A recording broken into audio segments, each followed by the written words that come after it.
नमस्कार, मैं हूं आपके साथ ऋतिका सिंह। आज कच्चा चिट्ठा में हम आपको दिखाने जा रहे हैं रूस के राष्ट्रपति व्लादिमीर पुतिन का व्हाइट सीक्रेट प्लान।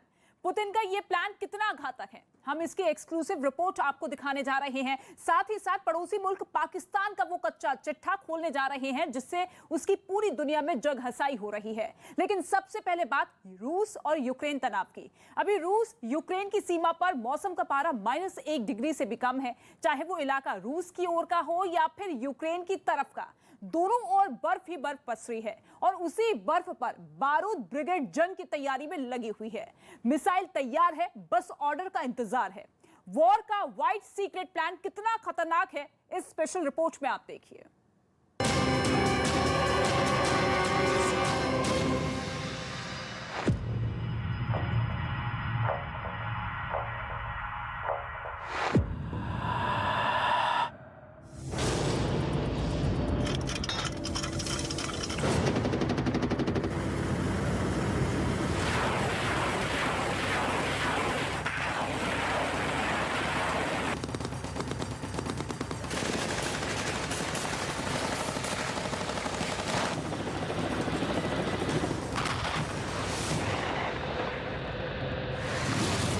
बर्फ की चादर ओढ़े रूस यूक्रेन सीमा पर क्या जंग के शोले बरसने वाले हैं।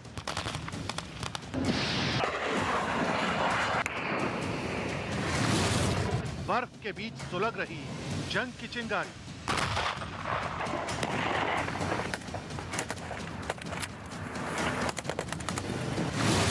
रूस की तैयारी कितनी भारी।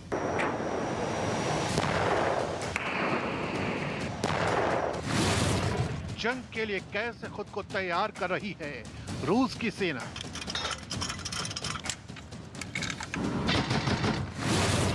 लड़ाई से पहले यूक्रेन सेना का घातक युद्धाभ्यास।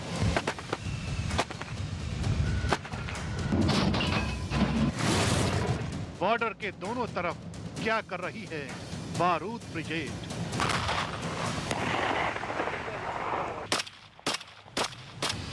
ये रूस यूक्रेन सीमा की सबसे ताजा तस्वीरें हैं। तस्वीरों में आप देख सकते हैं कि बॉर्डर के दोनों तरफ बर्फ की चादर पसरी हुई है, लेकिन खून जमा देने वाले इस बर्फीले इलाके में जंग के शोले दोनों तरफ से भड़क रहे।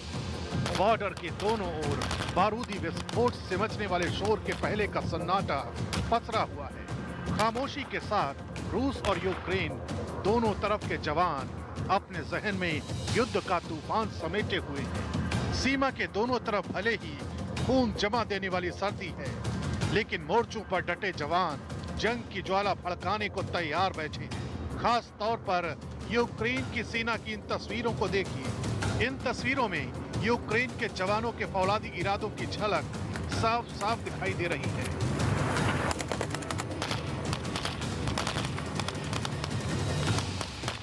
Противник він завжди укріплює свої позиції, тобто це не пов'язано там з якимось там загостренням там між нашими країнами, тобто Російською Федерацією і Україною. देखिए कैसे यूक्रेन पहुंचे अमेरिकी सेना के ट्रेनर सैनिकों को बंकर तोड़ने वाले हथियारों की ट्रेनिंग दे रहे हैं। अमेरिका से आए ट्रेनर यूक्रेन के जवानों को M141 और स्मोडियस को चलाना सिखा रहे हैं। अगर रूस ने अटैक किया तो कैसे मुंहतोड़ जवाब देना है, इसका फौजी पाठ पढ़ा रहे हैं। यूक्रेन की तैयारी सिर्फ सीमा तक ही सीमित नहीं है। यूक्रेन के आम लोग भी युद्ध लड़ने की ट्रेनिंग ले रहे हैं। यूक्रेन की सीमा पर या फिर सीमा के अंदर रूस से लोहा लेने की कैसी तैयारी हो रही है, इसे हम सिलसिलेवार तरीके से बताएंगे। दुनिया की सबसे बड़ी पंचायत संयुक्त राष्ट्र की सुरक्षा परिषद में यूक्रेन को लेकर क्या कुछ कहा गया, इसे भी बताएंगे। रूस यूक्रेन तनाव पर भारत ने संयुक्त राष्ट्र की सुरक्षा परिषद में कौन सी राह पकड़ी है, इसे भी दिखाएंगे। लेकिन इससे पहले आपको रूस की मारक तैयारी दिखाते हैं, जिसने युद्ध की आशंकाओं को और बढ़ा दिया है। रूस की घातक तैयारी, सबूत नंबर 1। इन तस्वीरों को रूस के रक्षा मंत्रालय ने साझा किया है। ये रूस की 150वीं मोटर चालित राइफल डिवीजन का युद्धाभ्यास है। देखिए कैसे एपीसी को रूस का जवान बर्फ में आग लगाने वाले गोला बारूद से लैस कर रहा है। अब ये एपीसी शोले बरसाने के लिए बिल्कुल तैयार है। देखिए कैसे फायर का इशारा मिलते ही बर्फ से ढकी सफेद वादी में बारूद की गंध फैला देता है। इस अभ्यास को रूस की सेना यूक्रेन सीमा के काफी करीब कर रही है ताकि जंग छिड़ने पर वो यूक्रेन में ऐसी ही बर्बादी का बारूद बरसा सके। रूस की सेना इस एपीसी का इस्तेमाल दुश्मन सेना की पैदल सेना से लड़ने के लिए करता है। Напряженность у нас дома. Это неверно. И до тех пор, пока мы, европейцы, не поймем, что это нам всем вредит, думаем, что вряд ли удастся исправить ситуацию. Истерика, раскручиваемая Вашингтоном, действительно приводит к истерике на Украине, где люди чуть ли уже не фронтовые мишки собирают. Это тоже очевидно, это факт. Это действительно так. रूस की घातक तैयारी सबूत नंबर 2। इन तस्वीरों को देखिए, ये रूस के उत्तरी बेड़े की जंग लड़ने की तैयारी है। रूस की नेवी इस युद्धाभ्यास को नॉर्वेजियन सागर में अंजाम दे रही है। इस युद्धपोत के साथ रूस की सेना समंदर की गहराइयों में दुश्मन देश की पनडुब्बी को कैसे ढूंढना है, नीले पानी की अतल गहराइयों में तलाश कर कैसे उसे बारूद से बर्बाद करना है, इसका अभ्यास कर रही है। समंदर के ऊपर आसमान में कैमोव का 27M एंटी सबमरीन हेलीकॉप्टर दिख रहा है। आसमान से इस हेलीकॉप्टर से नजरें गड़ाए हुए हैं तो समंदर के पानी में ये युद्धपोत अपने लक्ष्य को भेदने की कोशिश में लगा है। समंदर के पानी में आग लगाने के लिए ये रूसी युद्धपोत ठीक इसी तरह दुश्मन की पनडुब्बी की खोज करता है और पनडुब्बी का सटीक पता मिलते ही उसे नेस्तनाबूद कर देता है। Speaking, we continue to see, even over the course of the weekend, additional Russian ground forces move in again in Belarus and around the border with Ukraine. As you heard General Milley say on Friday, these are combined arms capable forces. So it's not just infantry, for instance, it's artillery, it's air defense. He's got a full range of military capabilities available to him, which only continue to increase the number of options available to him, whether if he decides to move militarily. रूस की हालिया तैयारियां देखने के बाद अब आपको Ukraine की सीमा में ले चलते हैं। यूक्रेन की घातक तैयारी सबूत नंबर 1। बॉर्डर पर ये यूक्रेन सेना की तैयारी है। यूक्रेन के सैनिक अपने पूर्वी सीमा पर गश्त लगा रहे हैं, अपने मोर्चे को रूस की सेना से बचाने के लिए और मजबूत कर रहे हैं। हमले के वक्त कहां से छिपकर रूस की सेना पर वार करना है, इसकी तैयारी में लगे हैं। यूक्रेन की घातक तैयारी सबूत नंबर 2। ये यूक्रेन के पूर्वी सीमा के दूसरे मोर्चे की तस्वीरें हैं। इन तस्वीरों में भी यूक्रेन सेना की रूस के खिलाफ मोर्चाबंदी साफ साफ दिखाई दे रही है। हाथ में मशीन गन लिए यूक्रेन के जवान जंग में गोलियां बरसाने के लिए तैयार हैं। В данный момент у нас такая задача — это сохранить свои позиции, но не дать продвинуться. И по максимуму сохранить живую технику, живую силу. पूर्वी सीमा पर यूक्रेन के सैनिक एक साथ दो चुनौतियों का सामना कर रहे हैं। रूस की सेना के साथ साथ इस इलाके में मौजूद अलगाव वादी पर नजर रखना होता है। रूस पूर्वी यूक्रेन में 35,000 से अधिक विद्रोहियों का समर्थन करता है, जिनमें से 3,000 के करीब सैन्य कर्मी हैं जो पूर्वी यूक्रेन में मौजूद हैं। हालांकि रूस ने पूर्वी यूक्रेन में किसी भी तरह के सेना के होने से इनकार किया है। लेकिन ये तस्वीरें इस बात की तस्दीक करती हैं कि कैसे पूर्वी यूक्रेन में विद्रोही सक्रिय हैं। यूक्रेन का कहना है पूर्वी यूक्रेन का डोनबास साल 2014 से रूसी समर्थक अलगाववादी आंदोलन का सामना कर रहा है। यूक्रेन सरकार के अनुसार विद्रोहियों को रूस से भी मदद मिलती है। हालांकि यूक्रेन सरकार और रूस समर्थित अलगाववादियों के बीच मिन्स्क शांति समझौते भी हो चुके हैं। पहला मिन्स्क समझौता सितंबर 2014 में बेलारूस में हुआ था, लेकिन जल्द ही ये समझौता टूट गया। एक साल बाद 2015 में फ्रांस और जर्मनी की मध्यस्थता में दूसरा मिन्स्क समझौता हुआ था, लेकिन अलगाववादियों ने अभी भी हथियार नहीं रखे। Мы только можем именно по выстрелам, по этим рассудить. Потому что они что, они прячутся, они боятся, ну, как и все. Ну, то есть так вылазить не это самое. У них происходит ротации. Ротации тоже, они меняют друг друга. Заходит техника определенно уходит. То есть движение постоянно. जंग के मुहाने पर खड़े यूक्रेन की सेना के इसी फौलादी इरादे को देख यूक्रेन के आम लोगों के हौसले भी बुलंद हैं और अपने देश के जवानों पर उनका भरोसा भी बढ़ गया है। यूक्रेन के सरकारी सर्वे के नतीजे बताते हैं साल 2021 में अपनी सेना पर लोगों का भरोसा 72% बढ़ गया है। एक साल पहले यानी 2020 में भरोसे का स्तर 66% था। यानी जंग की आशंकाओं के बीच 6% लोगों का भरोसा और बढ़ गया है। सेना पर लोगों का भरोसा सिर्फ सर्वे में ही नहीं दिखता, जमीन पर भी दिख रहा है। सेना के जवान जहां अमेरिका और ब्रिटेन के वॉर ट्रेनर से युद्ध के अचूक तरीकों का अभ्यास कर रहे हैं, वहीं आम लोग भी जंग लड़ने की बारीकियों को सीख रहे हैं। इसी बीच यूक्रेन के राष्ट्रपति ने अगले 3 साल में सैनिकों की संख्या में 1 लाख का इजाफा करने का बड़ा फैसला लिया है। यूक्रेन की घातक तैयारी, सबूत नंबर 3। अब इन तस्वीरों को देखिए। ये यूक्रेन की राजधानी कीव की तस्वीरें हैं। तस्वीरों में जो युद्ध की ट्रेनिंग लेते दिखाई दे रहे हैं वो यूक्रेन के आम लोग हैं और जो जंग की सीख दे रहे हैं वो जॉर्जिया के सैनिकों का एक संगठन है जो आम लोगों को सैन्य कौशल सिखा रहे हैं। यूक्रेन के आम लोगों ने भी जंग लड़ने के लिए कमर कस ली है। आम लोग अपनी मर्जी से सेना के साथ मिलकर सैन्य अभ्यास कर रहे हैं। दुश्मनों से कैसे लोहा लेना है इसकी ट्रेनिंग कर रहे हैं। बड़ों के साथ बच्चे भी इस प्रैक्टिस में हिस्सा ले रहे हैं।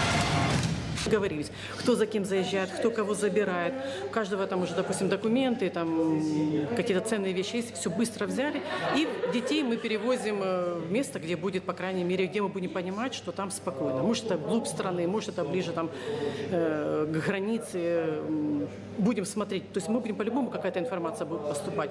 Взрослые люди в нашей семье, мы остаемся по-любому в городе. Мы уже... सीमा से सटे इलाके में युद्ध के दौरान कैसे खुद को महफूज रखना है इसकी सीख ले रहे हैं। धरती पर जमी बर्फ के नीचे बंकर बनाकर कैसे अपने साथ साथ अपने परिवार वालों को रूसी हमले से बचाए रखना है इसकी तैयारियों में लगे हैं। इसी बीच अमेरिका की तरफ से यूक्रेन को जंग के जखीरे की एक और खेप भेज दी गई है। नेटो के 4000 सैनिक एस्टोनिया, लिथुआनिया, लातविया और पोलैंड में पहले से ही मौजूद हैं। रोमानिया, बुल्गारिया, हंगरी में अभी और नेटो सैनिकों की तैनाती का प्लान है। इसके अलावा 30 ब्रिटिश मिलिट्री एडवाइजर यूक्रेन में मौजूद हैं। अमेरिका की तरफ से 90 टन लीथल एट यूक्रेन भेजा गया है। इसमें जेवलिन मिसाइल भी शामिल है। इसके अलावा 2000 एनलॉ एंटी टैंक मिसाइल और जर्मनी की तरफ से 5000 मिलिट्री हेलमेट यूक्रेन पहुंच चुके हैं। यूक्रेन को लेकर अमेरिका की चिंताओं की एक वजह अपने नागरिकों की सुरक्षा भी है। हालांकि यूक्रेन से अमेरिका के लोग लगातार लौट रहे हैं, लेकिन अमेरिकी विदेश विभाग के अनुमान के मुताबिक 6600 अमेरिकी नागरिक यूक्रेन में रह रहे थे। वहीं अमेरिका से यूक्रेन की सैर करने आए पर्यटकों की तादाद भी 16000 है। We continue to urge diplomacy as the best way forward. But with Russia's continuing its buildup of its forces around Ukraine, we are ready no matter what happens. America की पहल पर सोमवार को रूस यूक्रेन तनाव को लेकर संयुक्त राष्ट्र सुरक्षा परिषद की बैठक हुई। Imagine how uncomfortable you would be if you had 100,000 troops sitting on your border in the way that these troops are sitting on the border with Ukraine.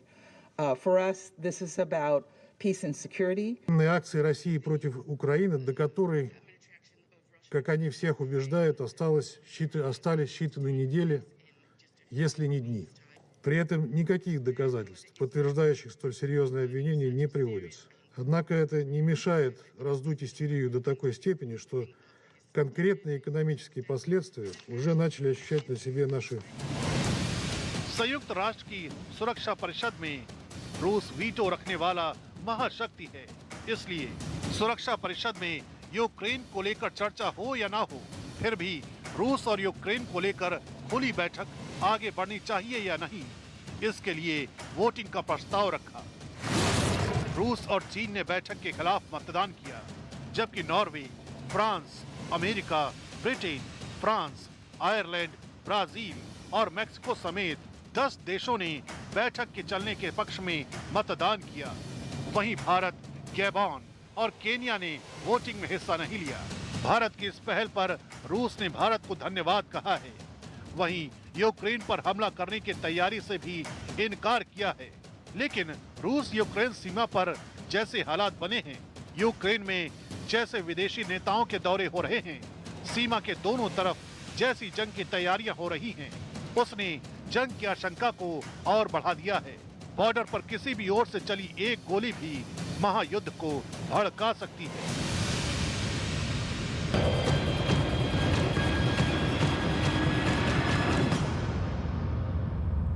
और अब बात पाकिस्तान की इंटरनेशनल बेइज्जती की। पाकिस्तान को एक बार फिर पूरी दुनिया के सामने शर्मिंदगी उठानी पड़ी और इस बार पाकिस्तान की शर्मिंदगी की वजह बने हैं मसूद खान।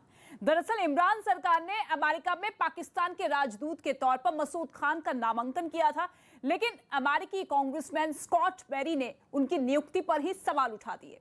उन्होंने इस जो बाइडेन को एक चिट्ठी लिखी है, जिसमें उन्होंने मसूद खान पर आतंकी से रिश्ते रखने का संगीन आरोप लगाया। फिलहाल अमेरिका ने मसूद खान की नियुक्ति पर रोक लगा दी है। रोक अमेरिका ने लगाई और फजीयत इमरान खान की हो रही है, क्योंकि अमेरिका में बतौर पाकिस्तानी राजदूत मसूद खान को भेजने का फैसला उन्हीं का था।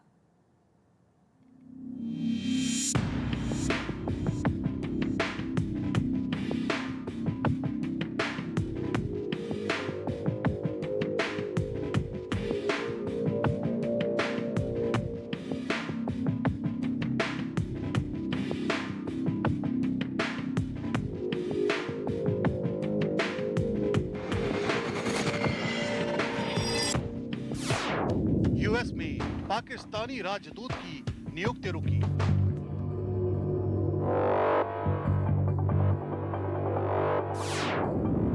मसूद खान पर अमेरिका में उठा विवाद।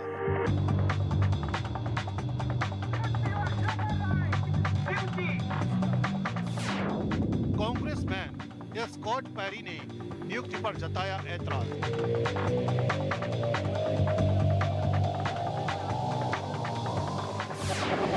पाकिस्तान की इंटरनेशनल बेइज्जती। एक बार फिर पूरी दुनिया के सामने पाकिस्तान की बेइज्जती हुई। एक बार फिर पूरी दुनिया के सामने पाकिस्तान को शर्मिंदा होना पड़ा। एक बार फिर अमेरिका में पाकिस्तान के रवैये पर ऐतराज जताया गया है। ये मसूद खान है और बस इस चेहरे को लेकर अमेरिका में एक नया विवाद खड़ा हो गया है। दरअसल इमरान खान सरकार ने मसूद खान को अमेरिका में बतौर पाकिस्तानी राजदूत नियुक्त किया था। इस बाबत इमरान खान सरकार ने अमेरिका को बाकायदा चिट्ठी लिखकर इत्तला भी दी थी, लेकिन अमेरिका में मसूद खान के बतौर पाकिस्तानी राजदूत आने की खबर पर ही सवाल उठ खड़े हुए। ये सवाल किसी और ने नहीं, बल्कि अमेरिकी संसद के निचले सदन यानी हाउस ऑफ रिप्रेजेंटेटिव के एक कांग्रेसमैन स्कॉट गॉर्डन पेरी ने उठाया है। स्कॉट पेरी ने मसूद खान की नियुक्ति को लेकर बाकायदा अमेरिका के राष्ट्रपति को एक चिट्ठी भी लिखी है। और मसूद खान के अमेरिका में बतौर पाकिस्तानी राजदूत आने पर कड़ा एतराज जताया। स्कॉट पेरी ने अपने पत्र के माध्यम से ये स्पष्ट रूप से लिखा है कि बुरहान वानी जैसे आतंकवादी को मसूद खान के द्वारा लगातार सपोर्ट देने का कार्य किया गया। स्कॉट पेरी ने मसूद खान को एक बोनाफाइड टेररिस्ट सिंपैथेसाइजर करार दिया है, यानी एक ऐसा व्यक्ति जो कि प्रामाणिक रूप से आतंकवादियों का समर्थक है और आतंकवाद को उसने हमेशा सपोर्ट किया है। ऐसे में ये व्यक्ति यदि पाकिस्तान का नया राजदूत अमेरिका में नियुक्त होता है तो इससे अमेरिकी हितों को पूरे साउथ एशिया में नुकसान पहुंच सकता है। भारत और अमेरिका की जो आतंकवाद के विरुद्ध लड़ाई है उसके ऊपर भी नकारात्मक असर पड़ सकता है। स्कॉट पेरी ने अपनी चिट्ठी में मसूद खान के लिए काफी कड़े शब्दों का इस्तेमाल किया है। उन्होंने राष्ट्रपति जो बाइडेन को लिखे अपने पत्र में मसूद खान को जिहादी बताया है।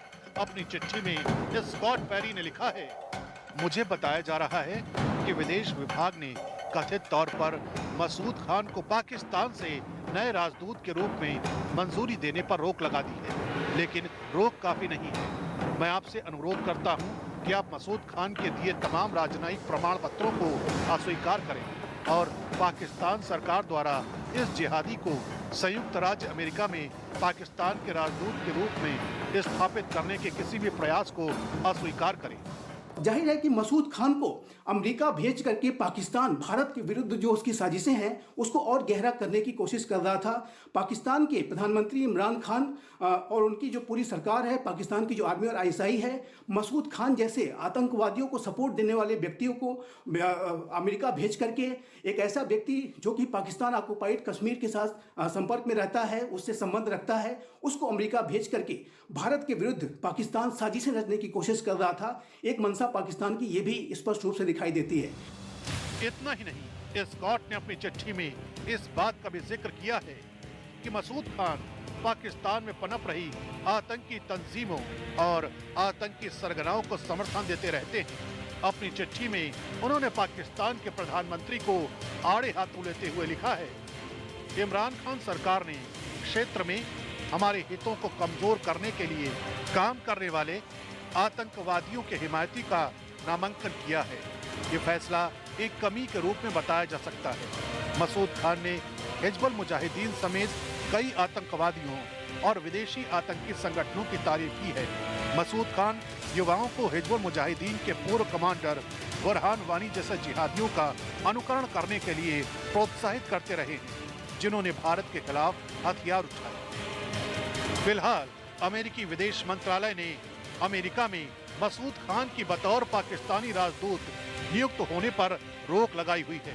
लेकिन कमाल देखिए, मसूद खान को अमेरिका में पाकिस्तान का राजदूत बनाए जाने पर सवाल उठने शुरू हो गए हैं। पाकिस्तानी राजनीतिक विश्लेषकों का कहना है कि इमरान खान को किसी साफ छवि वाले शख्स को अमेरिका में पाकिस्तान का राजदूत बनाकर भेजना चाहिए था, क्योंकि मसूद खान की छवि एक कट्टरपंथी राजनीतिक के तौर पर है।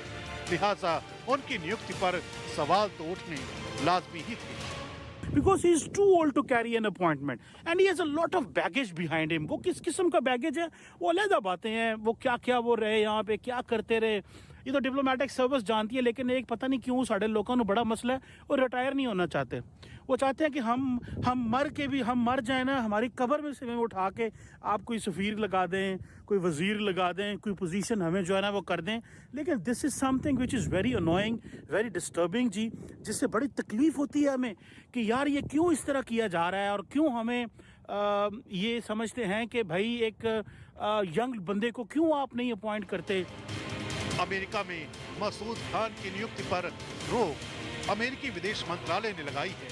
लेकिन हैरत की बात है कि पाकिस्तान की मीडिया में इस बात की चर्चा आम है कि इसके पीछे भारत का हाथ है। पाकिस्तानी मीडिया भारत सरकार पर यह आरोप लगा रही है कि अमेरिकी सरकार से भारत की लॉबिंग की वजह से अमेरिका में मसूद खान की नियुक्ति पर रोक लगी है।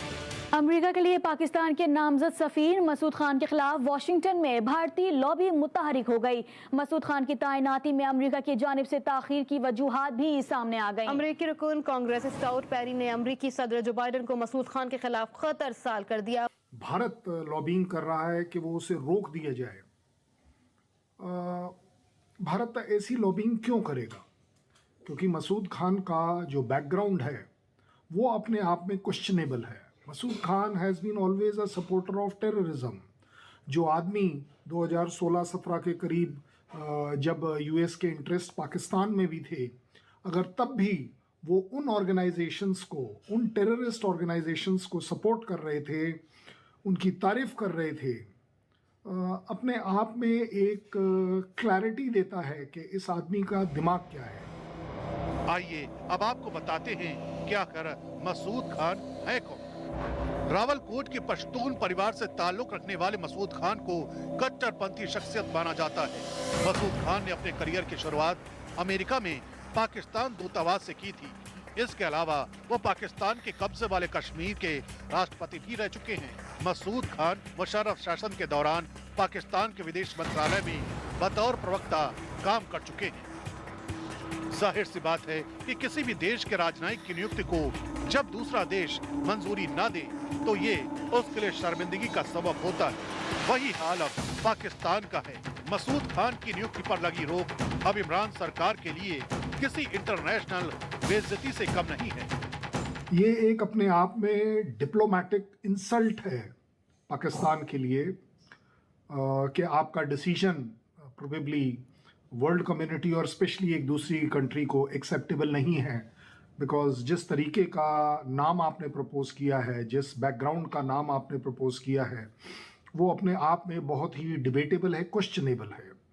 मुझे लगता है Pakistan could have been right कि पॉलिटिकली वो अपने आप को करेक्ट करता और एक अच्छा नॉन डिस्प्यूटेड राजदूत भेजने की बात करे। आइए अब पाकिस्तान की सरकार और मीडिया को भी आईना दिखाई देते हैं। दरअसल साल 2011 में अमेरिका की आंतरिक सुरक्षा एजेंसी FBI यानी फेडरल ब्यूरो ऑफ इन्वेस्टिगेशन ने अमेरिका में रह रहे एक कश्मीरी मूल के शख्स को गिरफ्तार किया था। इस शख्स का नाम सैयद गुलाम नबी फाई था। FBI ने जुलाई 2011 में गुलाम नबी फाई को अमेरिकी सरजमी पर कश्मीरी मुस्लिम समुदाय को भड़काने और पाकिस्तानी खुफिया एजेंसी ISI से लाखों डॉलर लेने के आरोप में गिरफ्तार किया था। फेडरल ब्यूरो ऑफ इन्वेस्टिगेशन के एजेंट्स ने गुलाम नबी फाई को फॉरेन एजेंट्स रजिस्ट्रेशन एक्ट के तहत गिरफ्तार किया था। इसके बाद गुलाम नबी फाई पर अमेरिकी अदालत में केस भी चला और उसे 2 साल जेल की सजा सुनाई गई। गुलाम नबी फाई ने 16 महीने की जेल काटी थी।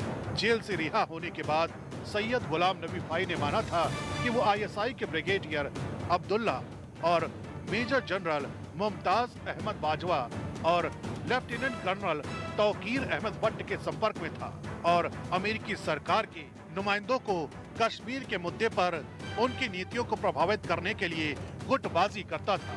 हैरानी तो इस बात की है कि पाकिस्तान के प्रधानमंत्री इमरान खान ने 2019 में अपने अमेरिकी दौरे के दौरान गुलाम नबी फाई से न्यूयॉर्क के रूजवेल्ट होटल में मुलाकात की थी।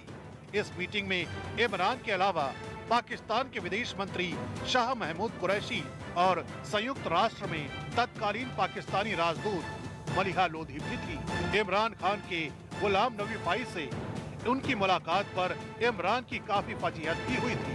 पाकिस्तान और पाकिस्तान मीडिया भारत को चाहे कितना भी ब्लेम कर ले, बट मुझे लगता है कि उन्हें ये भी याद रखना चाहिए कि एक और सिमिलर इंसिडेंस था जब गुलाम नबी फाई केस में आपने देखा कि किस तरीके से उसने US में रहकर भारत के खिलाफ काम किया और बाद में उसने कन्फेशन तक कर दिया कि यस, इस बात के लिए उसने पाकिस्तान से पैसे लिए हैं। कम से कम Indian stand on Masood Khan is not on same line. Masood Khan is a appreciator of terrorism and terrorist groups by name.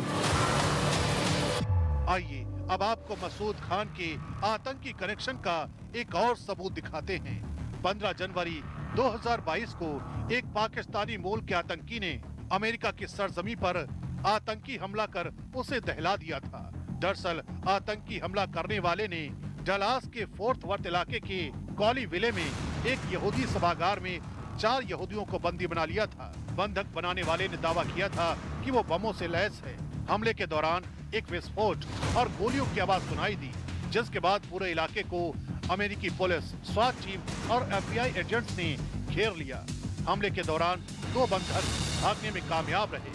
आतंकी पाकिस्तानी मूल की न्यूरो साइंटिस्ट आफिया सिद्दीकी की रिहाई की मांग कर रहा था। एक ऑपरेशन के दौरान अमेरिकी सुरक्षा एजेंसियों ने आतंकी को मार गिराया था। आतंकी की पहचान पाकिस्तानी मूल के ब्रिटिश नागरिक मलिक फैसल अकरम के रूप में हुई थी। दरअसल पाकिस्तानी मूल की आफिया सिद्दीकी एक न्यूरो साइंटिस्ट है और पिछले 13 साल से वो अमेरिकी जेल में बंद है। आफिया सिद्दीकी को पूरी दुनिया लेडी अलकायदा के नाम से भी जानती है। आफिया सिद्दीकी को 3 फरवरी 2010 को एक अमेरिकी अदालत ने अफगानिस्तान में अमेरिकी सैनिकों और FBI एजेंट्स को जान से मारने की कोशिश के आरोप में 86 साल की सजा सुनाई थी। अमेरिका में हुए इस आतंकी हमले के बाद ये सवाल उठना लाजमी है कि आखिर इस हमले के पीछे किस आतंकी संगठन का हाथ या फिर ये हमला पाकिस्तान की टेरर पॉलिसी के तहत किया गया। लेकिन इससे भी बड़ा सवाल ये है कि आखिर क्यों पाकिस्तान आफिया सिद्दीकी को अमेरिका की जेल से रिहा कराना चाहता है। दरअसल जिस आफिया सिद्दीकी की रिहाई के लिए यह आतंकी हमला हुआ, उस आफिया की रिहाई की मांग पाकिस्तानी सरकार लंबे वक्त से कर रही है और मसूद खान आफिया सिद्दीकी के बहुत बड़े हिमायती रहे हैं। ये वही मसूद खान हैं जिन्होंने ये तर्क दिया था कि यदि अमेरिका तालिबान के साथ बात कर सकता है तो वो आफिया सिद्दीकी को रिहा क्यों नहीं कर सकता। आफिया सिद्दीकी जो वर्तमान समय में अमेरिका के टेक्सास की एक जेल में बंद है, 86 वर्षों की वो सजा काट रही है। उसके अल कायदा के साथ संबंध पाए गए थे, वो एक कन्विक्टेड टेररिस्ट है और इस तरीके की आतंकवादी को रिहा कराने की मांग जिस तरीके से मसूद खान के द्वारा लगातार की जाती रही है, उससे मसूद खान के आतंक परस्त रवैये का पता चलता है। अमेरिकी विदेश विभाग ने फिलहाल मसूद खान के नामांकन को खारिज तो नहीं किया, पर उस पर रोक जरूर लगा दी है। वॉशिंगटन में उनकी नियुक्ति की मंजूरी के लिए और वक्त मांगा है। दरअसल मसूद खान का नामांकन पाकिस्तान के विदेश मंत्रालय ने पिछले साल नवंबर में भेजा था। आमतौर पर ऐसी राजनयिक प्रक्रिया को पूरा होने में 8 हफ्ते का वक्त लगता है, लेकिन जिस तरह अमेरिका ने उनकी नियुक्ति पर रोक लगा रखी है, उसे देखते हुए तो लगता है कि इमरान खान के नुमाइंदे का नामांकन खारिज होकर रहेगा और इमरान खान को एक बार फिर पूरी दुनिया के सामने इंटरनेशनल बेइज्जती झेलनी पड़ेगी।